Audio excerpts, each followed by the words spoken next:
E aí pessoal, tudo bem? Aqui quem fala é o professor André e hoje vamos dar continuidade em nossos estudos com a prosa no romantismo.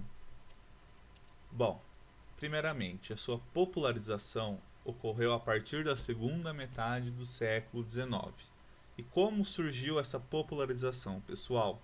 Surgiu a partir da criação da imprensa brasileira. Ela nasceu oficialmente no Rio de Janeiro em 13 de maio de 1808, com a criação da imprensa régia, que hoje recebe o nome de imprensa nacional, pelo príncipe regente Dom João. Ou seja, lembra lá na história quando a família real portuguesa fugiu de Portugal para o Brasil com medo do Napoleão Bonaparte? Então, junto com a fuga da família real portuguesa, veio junto a ela a imprensa nacional, certo? E o que surgiu com essa imprensa, pessoal? Surgiu o famoso gênero textual folhetim. Aqui eu tenho uma imagem de como era um folhetim à época, lá na segunda metade do século XIX. Percebam que aqui você possui um exemplo de obra, que é a Helena, do Machado de Assis, e junto com essa obra há disponível um capítulo dessa obra. Ou seja, como que os autores publicavam as obras nesse contexto, pessoal? Eles publicavam a partir desses folhetins que divulgavam capítulos por capítulos, um por vez, até a sua conclusão. A partir da conclusão da obra, ele reunia todos esses folhetins para publicar o livro que a gente conhece hoje em dia. Mas antigamente você tinha que publicar capítulos breves, ou seja, era uma narração mais rápida, para que o leitor não ficasse tão entediado e esperasse para o próximo folhetim algo que não se concretizou no capítulo anterior. É como se, que acontece nas novelas hoje em dia, né? As novelas finalizam num ápice, né? Numa situação em que você espera para ver no próximo capítulo como que vai se concluir essa ação, esse ápice. É a mesma coisa que acontecia no folhetim. Eles publicavam capítulos por capítulos, um por vez, para que a população ficasse aguardando o que ocorreria nesse livro. E a partir da conclusão eles se reuniam e formavam o livro que a gente conhece, como a gente conhece hoje em dia, né? Bom, aqui tem mais uma imagem do folhetim. Ele é como se fosse uma espécie de jornal. Além das informações que eles carregavam, a, das informações, né, da cidade, do contexto histórico, também havia a publicação dos autores. E assim que os autores divulgavam as suas obras, os seus poemas. Bom, então qual é a primeira prosa do romantismo brasileiro, pessoal? Na teoria, é O Filho do Pescador, que foi publicado em 1843, do autor Teixeira de Souza. Por que na teoria?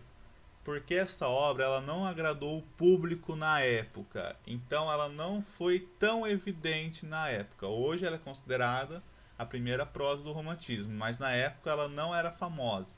Então o povo nem considerava que existia essa obra, por exemplo. Então qual foi a primeira obra que o povo que caiu na graça do povo? Foi A Moreninha, do Joaquim Manuel de Macedo. Antes de entrar na explicação da Moreninha, eu vou mostrar um trecho lá do Filho do Pescador, para vocês terem uma ideia como era a construção desse texto romântico. Então aqui o professor separou um diálogo entre duas personagens em que há a personalidade feminina com o passar do tempo. Então eu vou ler aqui para vocês. Mas senhor, aí é a interrupção do diálogo. Ouve-me ainda, tem paciência. Eu te ouvirei por meu turno. Essa mulher hoje amas, moça como a aurora, linda como a primavera, será como todas as outras, vítimas dos estragos do tempo e dos desgostos. Pois para não senti-los, fora mister não viver. as lidas na consorte, os incômodos da família, os trabalhos que dão os filhos, etc. Dando mais vigor à força da idade, apagarão bem depressa os seus sedutor encantos. E que mudança! Aqui eu manti a primeira publicação da obra, pessoal. Era esse português, era esta gramática que era utilizada à época. Então você pode perceber que algumas palavras, que nem incômodos com dois M's, vítimas, que você tem a letra C, algumas conjugações dos pronomes ali, que nem eu te iria, eu virei, que é bem diferente na nossa gramática de hoje em dia, né? Por que o professor separou esse trechinho? Para mostrar a ideia daquela mulher flor que, com o passar do tempo, vai perdendo a sua beleza. E que esse estrago do tempo que acarreta da beleza da mulher? Ela fala que os incômodos da família, os trabalhos que dão aos filhos, que quanto mais essa mulher passava o tempo em casa, mais ela perdia a sua beleza, a sua aurora, a sua beleza como a primavera, certo? Bom, o professor vai passar uma atividade para vocês sobre o livro A Moreninha, então eu não vou entrar em detalhes para não dar spoiler da história, tá? Mas basicamente, pessoal, por que eu separei esse trechinho agora? Para mostrar essa ideia também das jovens, das flores, das mulheres. Então vamos ler. Pois bem, Augusto apresentou-se. A sala estava ornada com boa dúzia de jovens interessantes. Pareceu ao estudante um jardim cheio de flores ou o céu semeado de estrelas. Verdade seja que, entre esses orgulhos da idade presente, havia também algumas rugosas representantes do tempo passado. Porém, isso ainda mais lhe sanciona a propriedade da comparação, porque há muitas rosas murchas nos jardins e estrelas quase obscuras no firmamento. Ou seja, aqui você percebe um contraste entre as belezas das mulheres, que ele compara com um jardim cheio de flores ou um céu semeado de estrelas. E que junto com esse jardim cheio de flores ou o céu semeado de estrelas, há aquelas que perderam a sua beleza, que entra com o diálogo do trecho anterior lá do filho do pescador. E que com o passar do tempo, com as obrigações familiares, com o trabalho que os filhos davam, ela murcha, as rosas murchavam e as estrelas ficavam obscuras, ou seja, a mulher ia perdendo a sua beleza. Claro, pessoal, esse é o pensamento da figura feminina lá no contexto romântico, lá no século XIX, lá em 1840, 1850. A gente sabe que esse pensamento não vigora mais hoje em dia, né? Há uma mudança desse pensamento. Bom, pessoal, visto isso, o professor gostaria de realizar a atividade na página 43, em que eu vou ler o trechinho da obra A Moreninha para a gente ir conversando um pouco sobre ela, tá? Então o trecho é o seguinte: Augusto madrugou e muito. Quando a aurora começou a aparecer, ele já havia vencido meia viagem e seu desejo era ir acordar na ilha de Reticências, uma pessoa que tinha o mau costume de dormir até o alto do dia. Por isso instava com os seus remeiros para que os forcejassem. E, enquanto o seu betelão se deslizava pelas águas, rápido como uma flecha pelos ares, ele o acusava de pesado, de vagaroso. Tinha muito descoberto a ilha de Reticências. E os objetos foram pouco a pouco se tornando mais e mais distintos. Viu a casa, viu o rochedo, em que outrora a tamoia deveria ter cantado seus amores e de sobre qual o cantara há 8 dias. Dona Carolina e a sua balada. Depois distinguiu sobre esse rochedo negro um ponto, um objeto branco, que foi crescendo, sempre crescendo, que enfim lhe pareceu uma figura de mulher, que ostentava a alvura dos seus vestidos. Depois ele tinha desviado um pouco os olhos. Quando os voltou de novo para o rochedo, a figura branca havia desaparecido como um sonho. Enfim, o betelão abordou a ilha de Reticências. Augusto correu à casa de que tanta saudade sofrera. Todos já se tinham levantado, ninguém dormia. Dona Carolina estava vestida de branco. Bom, pessoal, qual que é a ideia desse romance? Primeiramente, há uma aposta entre os amigos em que se o Augusto se apaixonasse por uma mulher, ele deveria escrever um romance. E aí o Augusto acaba se apaixonando por Carolina, certo? Então ele está tendo um devaneio com esse amor que ele tem por Carolina. Bom, primeira questão, pessoal. O Joaquim Manuel de Macedo, que é o autor de Moreninha, desenvolveu simultaneamente duas tendências românticas. A primeira, ele fez um levantamento detido dos costumes de época. A segunda, desenvolveu o caráter poético da escrita, pendendo para o fantasioso, exagerado, dramático. O texto lido está de acordo com qual tendência? Lembra no trecho anterior que o professor apresentou das flores, das estrelas, das mulheres? Então está fazendo um levantamento dos costumes da época naquele trecho. Nesse trecho em específico, pessoal, ele não está descrevendo os costumes da época, e sim está descrevendo o sentimento do próprio personagem, do Augusto. Ou seja, qual é a tendência? Apresenta um caráter dramático e fantasioso. Por que apresenta esse caráter dramático e fantasioso? Pois Augusto está sofrendo em busca do seu amor por Carolina. Certo? Segundo exercício. Considerando o estilo adotado, qual é a função dessa cena na composição romanesca, pessoal? E aí, por que ele traz esse caráter dramático dentro da obra da Moreninha? Bom, a intenção que ele traz é de engrandecer o sentimento amoroso e que pende para o fantasioso. O que na poesia aparecia como elemento poético e reforçava a imagem construída, no romance surgia como um drama. Então lembra lá no Álvares de Azevedo, quando ele descrevia aquela mulher inalcançada?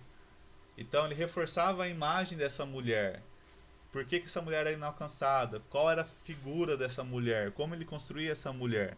Já no romance, você tem uma imagem como é essa mulher, dada pelos costumes da época, dada pela descrição do romance, que é um gênero mais longo, você possui mais páginas, então você consegue construir melhor a imagem. O que surge aí, como consequência, o drama, que aí o Augusto possui o drama em busca da sua amada, da Carolina. Número 3. Nesse trecho, diversas vezes aparecem reticências. Faça uma suposição do porquê disso acontecer. E aí, pessoal? Por que eu utilizo as reticências em trechos? Bom, existe uma explicação breve. Para quê? Para que o leitor possa preencher as informações de sua maneira. A partir do momento que você está lendo uma obra, você consegue ir captando a intenção do autor em colocar as reticências. Ou é para ocultar uma informação específica, ou é para que você possa falar assim, eu já entendi o que ele quis dizer. Então você automaticamente preenche as informações de acordo com o seu instinto de leitor. Então tem esses dois aspectos. Ou você preenche as informações automaticamente, dado pelo conhecimento da obra, ou ele evita uma especificação de uma informação, ou seja, uma data, ou seja, um nome de uma rua, e por aí vai. Número 4. Levando em consideração a linguagem utilizada, assinale a opção correta sobre o uso dos recursos poéticos. Então, a primeira afirmação. Enquanto o seu batelão deslizava pelas águas, rápido como uma flecha, há uma comparação para colocar em destaque a força do personagem. E aí? Seu batelão deslizava pelas águas, rápido como uma flecha. Então eu tenho aí uma comparação. Como era esse batelão? Rápido como uma flecha. Então essa afirmação é verdadeira. 2. Quando a aurora começou a aparecer, há uma metáfora para designar o raio do dia. E aí? Pessoal, a gente pode considerar assim esse aparecer como uma metáfora, porque pois na teoria a aurora ela não aparece e desaparece a hora que quer, né? Tem uma hora específica para acontecer esse fato, esse raiar, né? Então, ao invés de a aurora começou a raiar, ele começou a aparecer, certo? Então ele utiliza aí a metáfora. Número 3. Instava com os remadores para que forcejassem, o autor vela-se de uma hipérbole para ressaltar o valor dos personagens. A partir do que momento que ele deu uma hipérbole, um exagero pessoal nos personagens? Nesse trechinho aí não dá para perceber que há uma hipérbole. Então essa afirmativa está falsa. E a última questão de hoje, pessoal, número 5. O autor intencionalmente coloca a personagem de Carolina em uma vestimenta branca. Por que ele faz essa escolha? Lembra lá, pessoal, na poesia do Álvares de Azevedo, na segunda geração romântica, em que a cor branca era muito utilizada? Por que os autores dessa época utilizavam dessa cor, pessoal? Pois a cor branca representa a pureza do espírito da mulher romântica, significando uma mulher jovem, pura, mística e bela. Então, essa ligação da cor branca está ligada à pureza do espírito da mulher. Por isso que grande parte dos autores relaciona aquela mulher pura à cor branca e aquela mulher impura à cor negra, à cor preta. Bom, pessoal, o professor vai explicar lá na plataforma o que eu vou pedir de tarefa. Só que a tarefinha vai ser lá para o dia 29, ou seja, na semana que vem. Espero que vocês tenham entendido a aula. Se ficarem com alguma dúvida, eu estarei lá disponível na plataforma para ir conversando com vocês, tá? Até uma próxima, pessoal. Bons estudos.